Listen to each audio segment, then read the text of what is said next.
नमो नारायण। राधे राधे। श्रीमद् भगवद गीता के 7वें अध्याय के 29वें श्लोक में भगवान अर्जुन से कहते हैं कि हे अर्जुन, जरा मरण मोक्षाय मामाश्रित्य यतन्ति ते।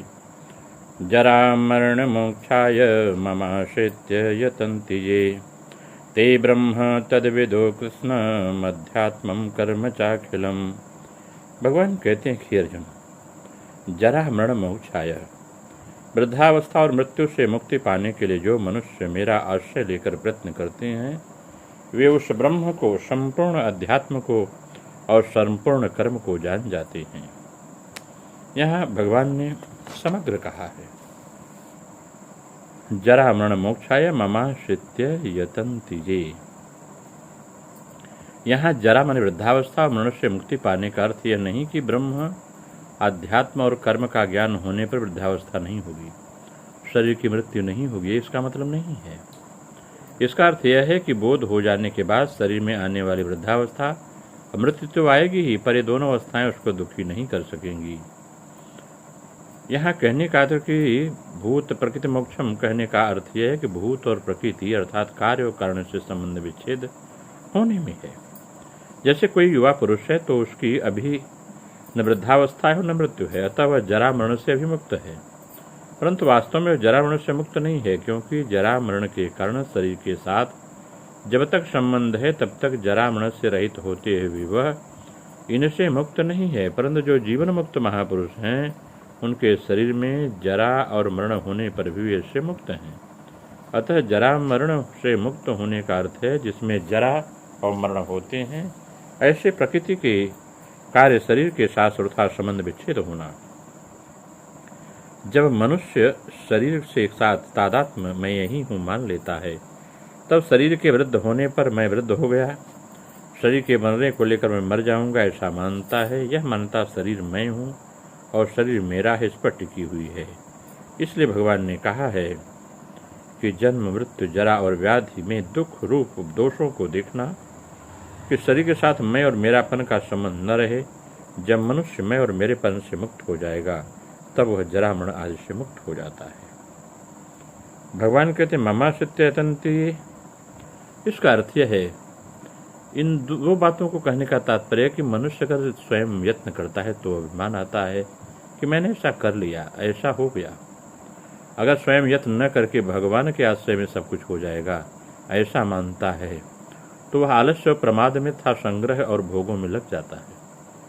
इसलिए यहाँ दो बातें बताई हैं कि शास्त्र की आज्ञा के अनुसार स्वयं तत्परता से उद्योग करें और उद्योग के होने में था उद्योग की सफलता के कारण भगवान को माने।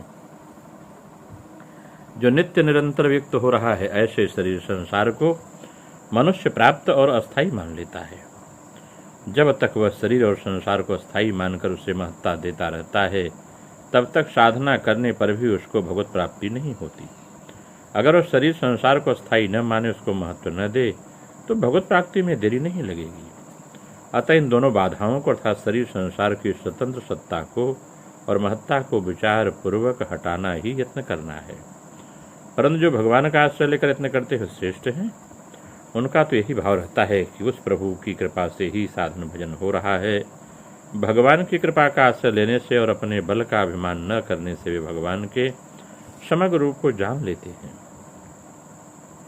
जो भगवान का आश्रय न लेकर अपने कल्याण चाहते हैं, उद्योग करते हैं, उनको अपने अपने साधनों के अनुसार भगवत स्वरूप का बोध हो जाता है, पर भगवान के समग्र रूप का बोध उनको नहीं होता। जैसे कोई प्राणायाम आदि के द्वारा योग का अभ्यास करता है तो उसकी अणिमा महिमा आदि सिद्धियाँ मिलती हैं और उनसे ऊंचा उठने पर परमात्मा के निराकार स्वरूप का बोध होता है अथवा अपने स्वरूप में स्थिति होती है। ऐसे ही बौद्ध, जैन आदि संप्रदायों के चलने वाले जितने मनुष्य हैं जो कि ईश्वर को नहीं मानते, वे भी अपने अपने संप्रदाय के सिद्धांतों के अनुसार साधना करके असत जड़ रूप संसार से संबंध विच्छेद करके मुक्त हो जाते हैं। परंतु जो संसार से विमुख होकर भगवान का आश्रय लेकर यत्न करते हैं, उनको भगवान के समग्र रूप का बोध होकर भगवत प्रेम की प्राप्ति हो जाती है।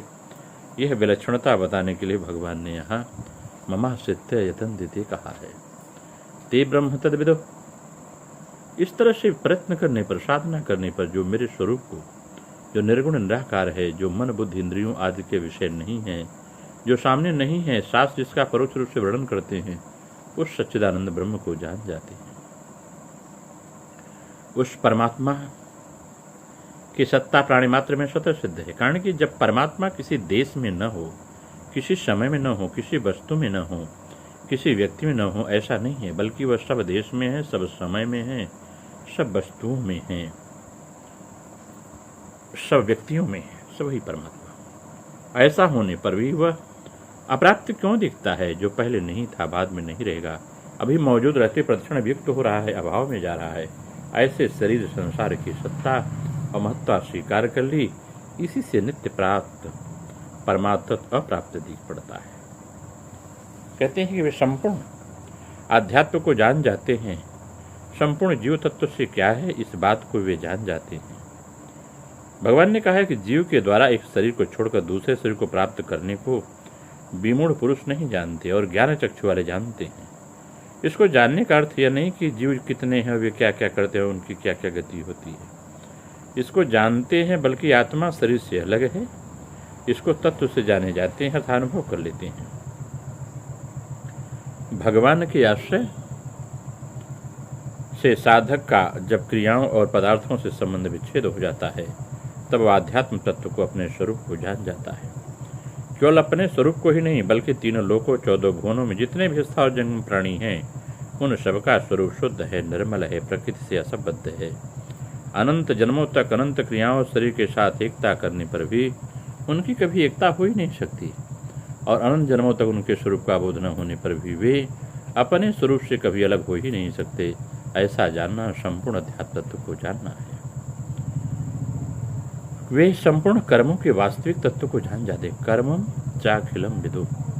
सृष्टि की रचना क्यों होती है, कैसे होती है, भगवान कैसे करते हैं, इससे भी वे जान जाते हैं। जैसे भगवान ने चारों वर्णों की रचना की, उस रचना में जीवों के जो गुण और कर्म हैं, उनके जैसे भाव हैं, उन्होंने वैसे कर्म किए, उसके अनुसार ही शरीर की रचना की गई। उन वर्णों में जन्म होने के समय भगवान की तरफ से कोई संबंध नहीं है, इसलिए भगवान में कर्तृत्व कहीं नहीं है, फलेच्छा नहीं है। इसका अर्थ यह हुआ कि सृष्टि की रचना करते हुए भगवान कर्तृत्व और फलाशक्ति से सर्वथा निर्लिप्त रहते हैं। ऐसे ही मनुष्य मात्र को देश काल परिस्थिति अनुसार जो भी कर्तव्य कर्म प्राप्त हो जाए, उससे कर्तृत्व और फलाशक्ति से रहित होकर करने से वह कर्म मनुष्य को बांधने वाला नहीं होता। जैसे महाराजा रघुगण की पालकी को जड़भरत भगवान ने ढोया था, अर्थात वह कर्म फलजनक नहीं बनता। इसका अर्थ यह है कि कर्मों के साथ अपना कोई संबंध नहीं है। इस तरह उसके साथ निर्लिप्तता का अनुभव करना ही अखिल कर्म को जानना है। जो अनन्य भाव से कुल भगवान का आश्रय लेता है, उसका प्रकृति क्रियाओं और पदार्थों का आश्रय छूट जाता है। इससे उसको यह बात ठीक समझ में आ जाती है कि ये सब क्रियाएं और पदार्थ परिवर्तनशील और नाशवान नहीं, क्रियाओं का भी आरंभ और अंत होता है, पदार्थों की भी उत्पत्ति और विनाश संयोग वियोग होता है। ब्रह्मलोक तक की कोई भी क्रिया और पदार्थ नित्य रहने वाला नहीं है, अतः कर्मों के साथ मेरा किंचन मात्र संबंध नहीं है। यह भी अखिल कर्म को जानना है। इसका अर्थ यह हुआ कि भगवान का आश्रय लेकर चलने वाले ब्रह्म आध्यात्म और कर्म के वास्तविकत्व को जान जाते हैं, और भगवान ने जैसा कहा कि यह संपूर्ण संसार मेरे में ही ओतप्रोत है, सब कुछ वासुदेव ही हैं, ऐसा ही वे भगवान के समग्र रूप को जान जाते हैं।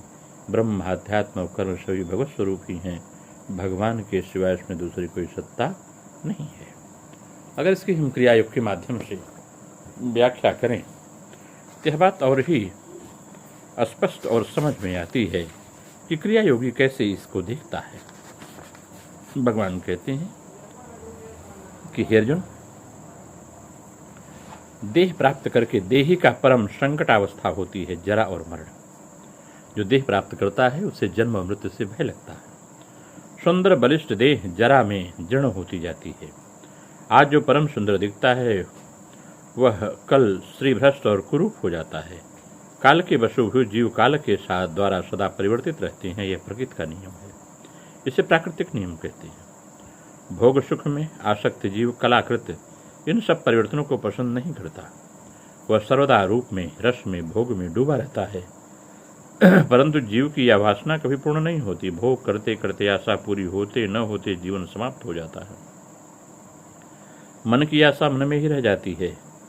विवश होकर उसे किसी अज्ञात आवास में चला जाना पड़ता है, जिस स्थान से फिर उसका कोई समाचार पाने की संभावना नहीं रहती। जरामरण के इस दुर्दम्य प्रताप से जीव निरंतर संत्रस्त, विचलित और क्षुब्ध रहता है।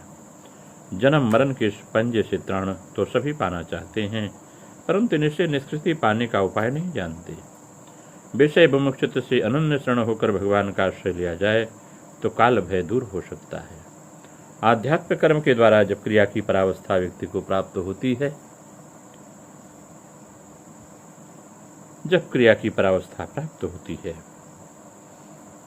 तो व्यक्ति उससे निकृष्ट पाने का उपाय नहीं जानते। विषय विमुक्षित से अनन्य शरण होकर भगवान का आश्रय लिया जाए तो काल भय दूर हो सकता है। यही भगवदाश्रय कहलाता है। देह के साथ ही जरामरण नित्य संयुक्त रहते हैं। जो क्रिया की परावस्था में आत्मा के साथ संयुक्त हो जाते हैं, वे ब्रह्म में अटल स्थिति प्राप्त करते हैं और जरामरण के पंजे से निष्कृति पा जाते हैं। आत्मदेव का भजन या आत्मोपासना करना ही उसका आश्रय ग्रहण करना है। इस प्रकार आश्रय ग्रहण करने पर शुद्ध चित्त हो जाता है, मन स्थिर हो जाता है, कूटस्थ ज्योति का प्रकाश दिखाई देता है। फिर वे साधक समझ पाते हैं कि उसके भीतर जो आध्यात्म या कूटस्थ रहता है वह परब्रह्म के साथ एक और अभिन्न है। वह समझने में आता है कि जरा मृत्यु के प्रभाव से रक्षा मिल जाएगी, तथा जिस आध्यात्म कर्म के द्वारा आत्म साक्षात्कार किया जाता है, उस आध्यात्म कर्म का रहस्य भी समझ में आता है। यही क्रियायोग की परावस्था है। नमो नारायण। राधे राधे। आप सबका मंगल हो।